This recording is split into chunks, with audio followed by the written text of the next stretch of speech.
Assalamualaikum warahmatullahi wabarakatuh. Kita berjumpa lagi di mata pelajaran PPKN.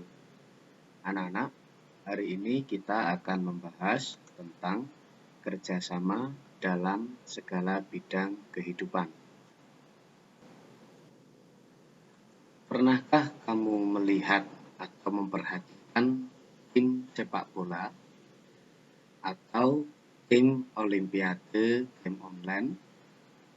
Atau mungkin pernahkah kamu menonton bagaimana konser boyband di Korea?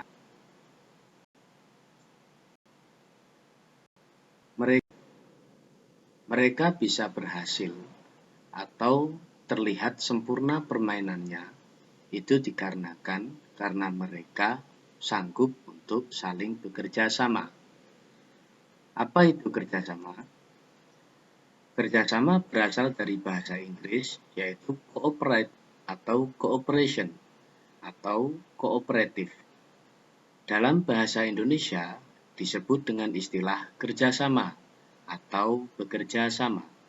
Adapun pengertian kerjasama adalah kegiatan atau usaha yang dilakukan oleh beberapa orang, baik itu bisa lembaga maupun pemerintah, untuk mencapai tujuan bersama. Kerjasama sering juga disebut gotong royong. Di Indonesia terdapat berbagai macam istilah kerjasama yang sesuai dengan adat istiadat dan budaya daerah masing-masing. Seperti misalnya di Yogyakarta, masyarakat Jogja biasa menyebutnya gugur gunung. Di Jawa Timur biasa disebut sambatan. Di Minahasa biasa disebut mapalus. Di Sulawesi Selatan biasa disebut amosi. Di Bali biasa disebut subak. Di Sumatera Utara biasa disebut siadapari. Dan di daerah-daerah lain yang menggunakan istilah-istilah daerah yang bermaksud adalah istilah kerjasama. Kerjasama sangat diperlukan dalam kehidupan bermasyarakat. Sebagai makhluk sosial, manusia penuh dengan keterbatasan. Dengan keterbatasan itulah, manusia tidak dapat memenuhi segala kebutuhannya tanpa bantuan orang lain. Manusia akan mempunyai makna ketika hidup bersama dengan orang lain. Manusia akan merasa memiliki arti ketika berada di sekeliling manusia lain. Dalam memenuhi kebutuhan tersebut, kerjasama sebagai dampak dari interaksi manusia diperlukan untuk terciptanya kehidupan yang harmonis. Dalam melaksanakan kerjasama, tentu haruslah ada prinsip-prinsip yang terpenuhi agar kerjasama itu bisa tercapai. Ada 3 prinsip dalam bekerja sama, yaitu yang pertama adalah berorientasi pada tercapainya tujuan yang baik. Anak-anak, kerjasama haruslah ditujukan untuk sesuatu yang baik. Tidak boleh kita bekerja sama untuk sesuatu yang jahat atau yang buruk. Bekerja sama yang baik, seperti misalnya kalian melakukan tugas piket di sekolah, atau saling mengingatkan kepada teman ketika teman kalian memiliki kesalahan. Sementara kerjasama yang buruk, yaitu ketika kalian melakukan contek-mencontek. Saling mencontek merupakan kerjasama yang buruk. Prinsip yang kedua dalam bekerja sama adalah memperhatikan kepentingan bersama. Jadi, dalam bekerja sama, kita tidak boleh mementingkan kepentingan diri sendiri. Artinya, dalam bekerja sama tidak boleh ada pihak yang dirugikan. Prinsip yang ketiga tentunya adalah saling menguntungkan.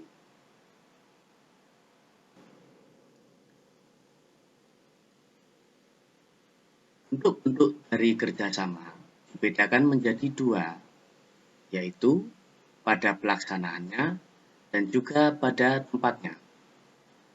Kerjasama, bentuk kerjasama menurut pelaksanaannya ada 5, yaitu yang pertama adalah kerukunan.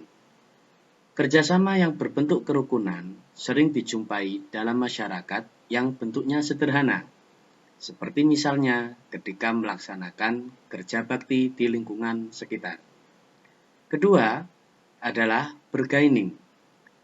Bargaining adalah perjanjian mengenai pertukaran barang dan jasa antara dua orang organisasi atau lebih. Misalnya, perusahaan A dengan perusahaan B melakukan kerjasama. Atau misalnya, ada organisasi A dengan organisasi B melaksanakan kerjasama. Yang ketiga adalah koalisi. Koalisi merupakan kerjasama yang dilakukan dua organisasi atau lebih yang mempunyai tujuan yang sama. Koalisi sendiri biasanya digunakan dalam kepentingan politik. Misal contoh, seseorang dari partai A ingin mendaftarkan diri sebagai presiden, tetapi ternyata partainya kurang suara. Akhirnya dia berkoalisi dengan partai lain. Dalam kerjasama tersebut terdapat kepentingan politik. Keempat adalah kooptasi. Kooptasi merupakan proses penerimaan unsur-unsur baru dalam kepemimpinan di dalam suatu organisasi. Misalnya contoh, kamu merupakan ketua OSIS. Tentunya kamu membutuhkan bantuan dari anggota-anggota kamu. Misalnya, kamu membutuhkan saran mereka untuk melaksanakan program.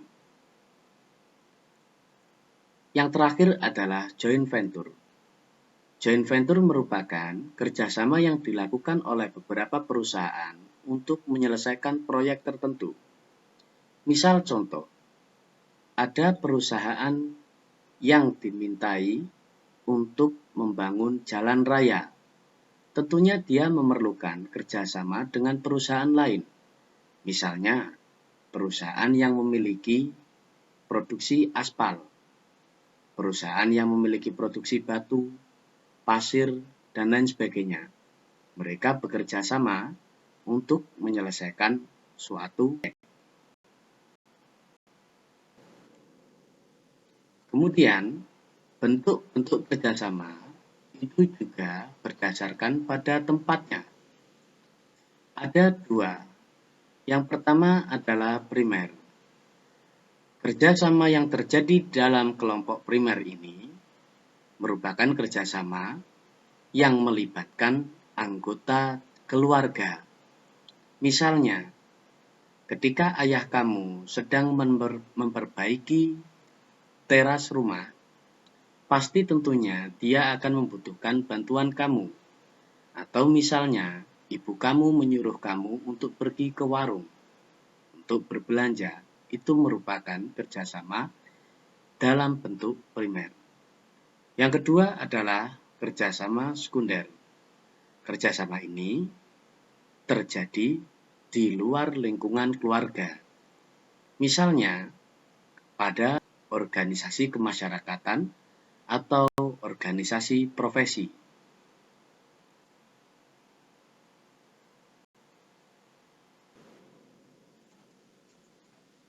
Anak-anak, kerjasama juga memiliki unsur-unsur yang harus terpenuhi. Apa saja unsur-unsur itu? Yang pertama adalah motivasi pribadi. Artinya, orang yang akan melaksanakan kerjasama itu bukan suatu paksaan, tetapi harus dari dirinya sendiri. Dia merasa bahwa ketika dia tidak mengerjakan bersama orang lain, dia akan kesulitan. Akhirnya, mengajak orang lain untuk melakukan kerjasama. Yang kedua adalah kepentingan umum. Kerjasama yang dilakukan atas tujuan kepentingan umum, bukanlah kepentingan pribadi. Yang ketiga, adalah motivasi altruistik. Artinya, dia datang dalam bentuk kekuatan batin. Batin dia yang mendorong untuk melaksanakan kerjasama. Bukan ada paksaan atau disuruh orang lain.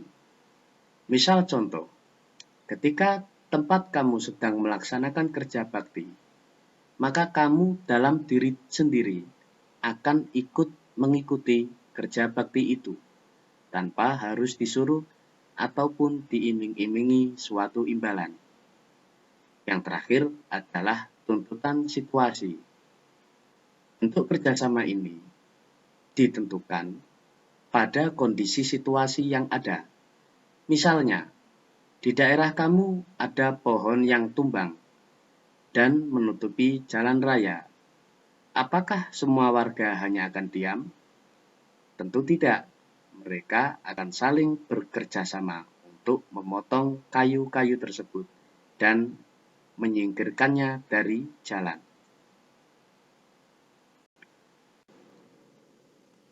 Anak-anak, cukup sekian materi tentang kerjasama. Kita lanjutkan pada kesempatan yang lain. Tetap semangat, patuhi anjuran pemerintah, dan jadilah warga negara yang baik.